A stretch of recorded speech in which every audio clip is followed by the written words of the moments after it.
ఆయన ఉపదేశములు నీవు అంగీకరిస్తే చాలు, ఆయన ఉపదేశాలను నీవు ఆలకిస్తే చాలు, ఆయన ఉపదేశ ప్రకారము నీవు జీవిస్తే చాలు, దేవుడు అనేకమైన ఆశ్చర్య కార్యాలను మన జీవితాలలో జరిగిస్తారు. ఎందుకంటే మేలైన దానిని దేవుడు మనకిస్తాడు. ఆయన ఉపదేశము వలన మన జీవితంలో శ్రేష్టమైనటువంటి ఈవులు మనం పొందుకుంటాం. ఆ ఉపదేశాన్ని మనం అంగీకరించినట్లయితే, నా కుమారుడా నా బోధకు చెవియొగ్గుము అని చెప్పి దేవుని వాక్యం చెప్పబడుతుంది. ఏమని సంబోధిస్తున్నాడంటే దేవుడు, నా కుమారుడా. మన కుమారులకు మన కుమార్తెలకు మనం ఎటువంటి బోధ చేస్తాం? చెడిపోమని బోధ చేసే తల్లి ఎవరన్నా ఉంటారండి? తండ్రి ఎవరన్నా ఉంటారా?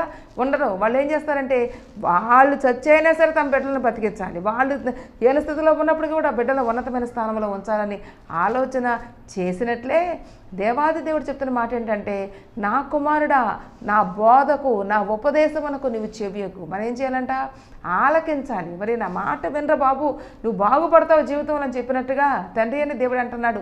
నీవు నా ఉపదేశానికి చెవియకు, నువ్వు ఆలకించు. ఆలకించినట్లయితే అది నీకు ఆశీర్వాదకరం.